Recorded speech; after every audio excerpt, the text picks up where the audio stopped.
Welcome to section 1.5, more on identities. The topics we will cover in this section are an extension of the work we did with identities in section 1.4. The first topic involves writing any of the 6 trigonometric functions in terms of any of the others. So, our first objective, write the trigonometric function in terms of another trigonometric function. So trigonometric functions are interconnected through various identities, allowing us to express one function in terms of another. Using reciprocal, ratio, and Pythagorean identities, we can write trigonometric expressions to simplify calculations or solve equations. This technique is useful in algebraic manipulations, solving trigonometric equations, and proving identities. In our first exercise here, we're asked to write secant theta in terms of sine theta. Well, one of our identities tells us that the secant theta equals 1 over cosine theta. Okay? 1 over cosine theta is equal to secant theta. Now, cosine theta, one of the identities that we know for cosine theta in terms of sine, okay? Because now we have secant theta in terms of cosine, we need it in terms of sine. So we need to rewrite cosine in terms of sine. And we know that sine, one of the Pythagorean identities, tells us that cosine equals plus or minus the square root of 1 minus sine squared theta. Okay. So now we have rewritten secant theta in terms of sine theta. Okay. Our second exercise tells us to write tan theta cosecant theta, so they're multiplied by each other, in terms of sine theta and cosine theta, and then simplify. Well, we know from one of the identities that tan theta equals the sine theta over cosine theta. And we know for cosecant theta, that equals 1 over sine theta. So I've rewritten both trig functions, tan and cosecant, in terms of sine or cosine, which is what my directions tell me. So I want to choose identities for tan and cosecant that only include sine and cosine.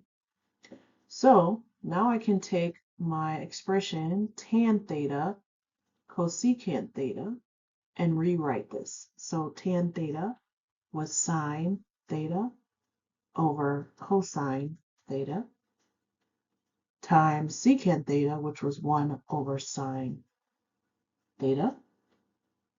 I can simplify this. So I have a sine in the numerator, a sine in the denominator, which cancel out, leaving me with 1 over cosine theta.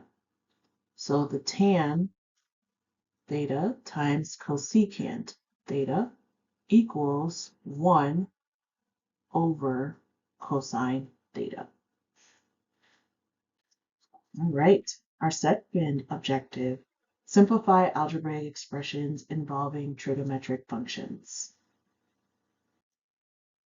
Trigonometric expressions often contain multiple functions that can be simplified using fundamental identities. So by applying the reciprocal quotient or ratio, mean the same thing, and Pythagorean identities, as well as factoring and common denominators, we can reduce complex expressions into simpler forms. This process helps in solving equations efficiently and making trigonometric computations more manageable. So exercise 3 here tells us to add the sine of theta plus 1 over the cosine theta and then simplify if possible. Well, if we start off with sine theta plus 1 over cosine theta, we see here that we technically have two terms that we are adding together. Well, in algebra, we know that if we are combining two terms together, they must have the same name, meaning their denominator must be the same, like fourths or sixteenths or thirds. In this case, the first term has a denominator of 1, and the second term has a denominator of cosine theta. So right now they don't have the same name. So to get our ratios to have the same name, we need to make common denominators.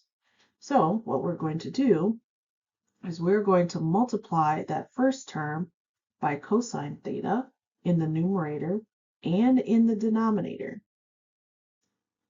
so that we can get both of our ratios to have the same name, cosine. When we simplify this, we will have cosine theta sine theta over cosine theta plus 1 over cosine theta. Now that they have the same name, we can combine their numerator. So we have cosine theta sine theta plus 1 all over cosine theta. And that is our final answer. Okay, exercise 4. Multiply 3 cosine theta plus 2 times cosine theta minus 1. Okay, so this expression here has two binomials being multiplied together. So we know that when we multiply two binomials together, we use this special process FOIL, which allows us to distribute each term in order to get our final expression. So I'm just going to rewrite our expression here, just so that I have some space. Okay, so I'm going to utilize FOIL to help me get my expression. So FOIL spells out F, which is, or represents, I should say, the first two terms.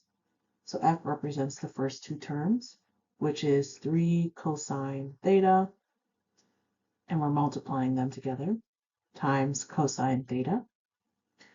Then after F, we have O, which represents the outer two terms.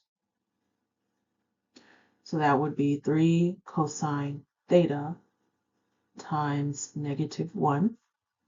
Then we have I, which represents the inner two terms. So that would be 2 times cosine theta. Then we have L, which represents the last terms, which is 2 times -1. So now I can simplify these products. So for for F, the first two terms, I'll have 3 cosine squared theta. For O, the outer two terms, I'll have -3 cosine theta. For the inner, 2 times cosine, I'll have 2 times cosine theta. And then L for the last, I'll have -2. Now the two middle terms are the like terms, so I can simplify the two middle terms. And in doing so, I'll have 3 cosine squared theta minus cosine theta minus 2 as the answer to my FOIL method for the multiplication of these two binomials. Okay. Now let's factor x squared minus 25. So x squared minus 25, if you recall that when you subtract two terms that are perfect squares, you have the difference of squares. And the difference of squares has a formula that says a squared minus b squared equals A plus B times A minus B.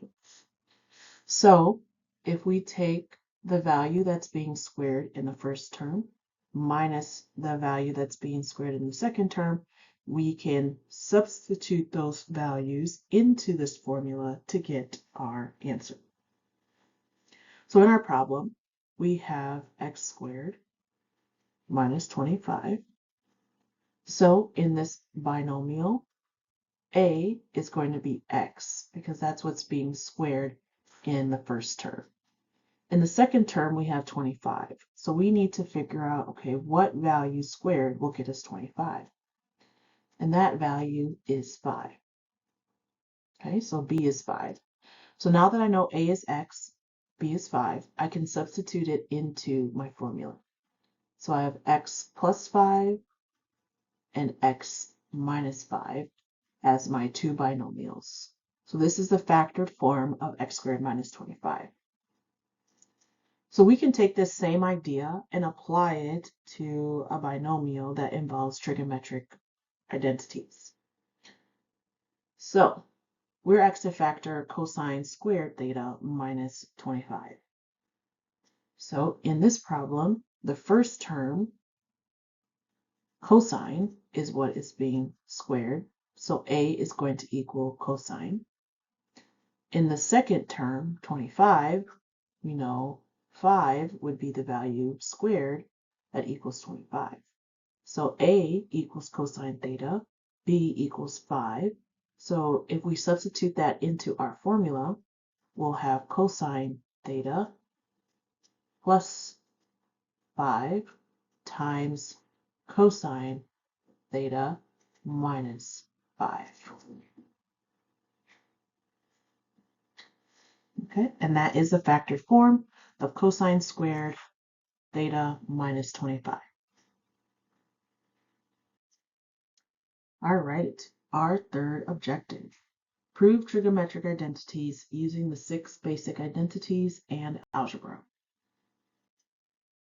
So proving trigonometric identities requires manipulating one side of an equation using the reciprocal, the quotient or ratio, Pythagorean, even odd, cofunction, and identity transformations to show it is equal to the other side. This process involves algebraic techniques such as factoring, finding common denominators, substituting known identities.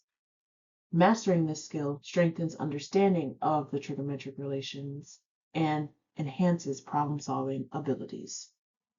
So we're only going to focus on the basic identities. So that is just going to be the reciprocal, the quotient, which is the same thing as ratio, and the Pythagorean identities. We'll look at the other forms of identities in an upcoming section. So in exercise 7, it tells us to show that the following statement is true by transforming the left side into the right side. So that means we want to start with the left side and we want to make it look like the right side. Okay, so let's start off with the sine theta plus cosine theta cotangent theta. And remember, we're only using the reciprocal, the quotient, and the Pythagorean identities. Well, I know that I can rewrite cotangent in terms of sine and cosine. Okay, so since I need to condense it into one trigonometric function, let's try and get other trigonometric functions to look like one trigonometric function. So I have sine, cosine, tangent. I can actually, but I can make cotangent only have sine and cosine, and then I can rewrite one of sine and cosine like the other to get it into one trigonometric function.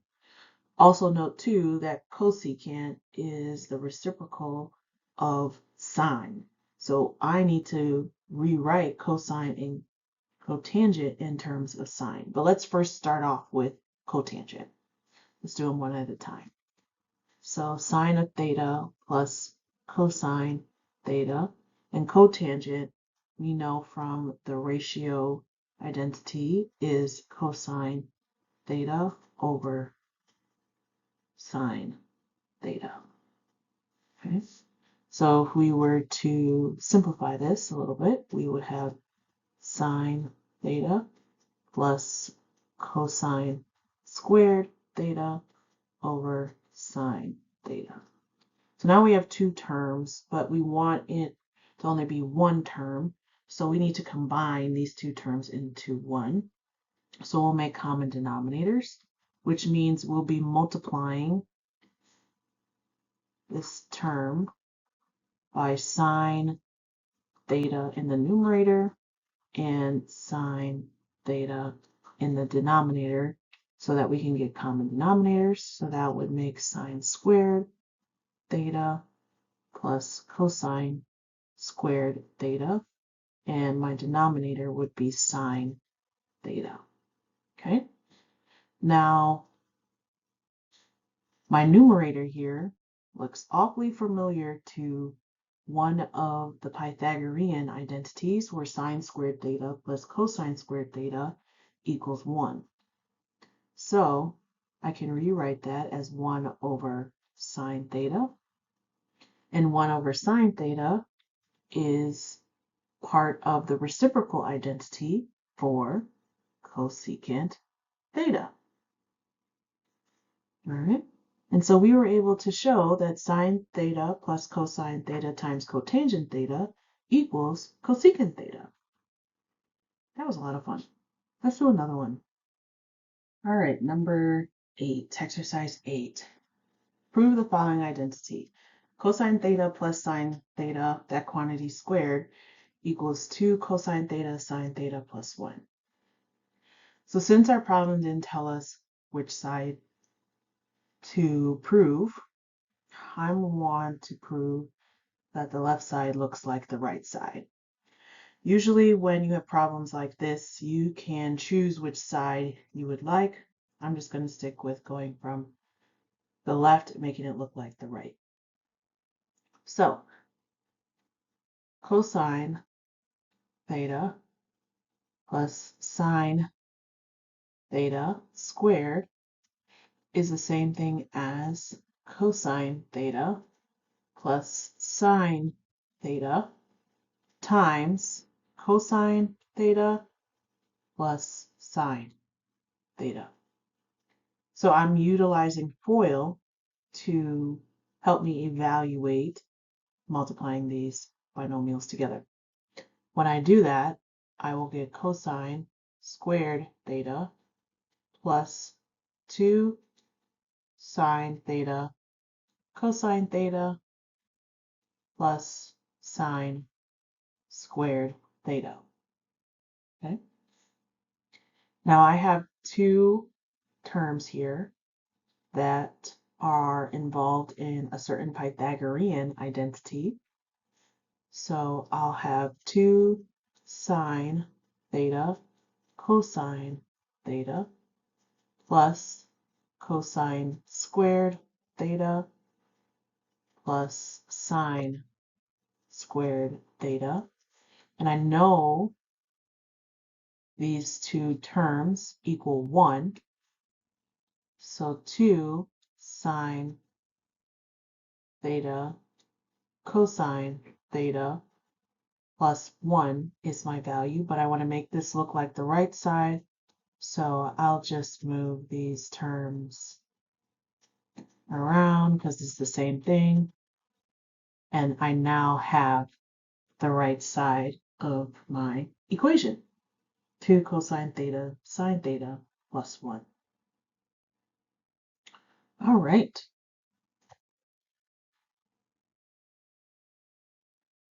Okay, exercise number 9.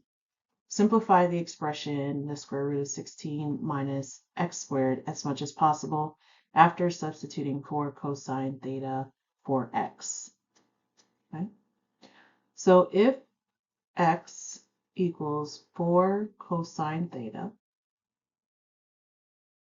then the square root of 16 minus x squared is going to equal 16 minus 4 cosine theta squared. We can simplify the expression under the square root. 4 cosine theta squared would be 16 cosine squared theta. We can factor out 16 from both terms, and we'll get 16 minus cosine squared theta. Okay. 1 minus cosine squared equals sine squared theta. It's one of the Pythagorean identities. So now we have the square root of 16 times the square root of sine squared theta. Because they're multiplied together, I can split them. So I'll have 4 times the absolute value of sine theta. Oops, it's supposed to be absolute value. Okay. So we place the absolute value there because theta could be negative or positive, and we would still get the same answer, a positive value. Okay, so 4 times sine theta is our answer. Okay. All right, that concludes section 1.5.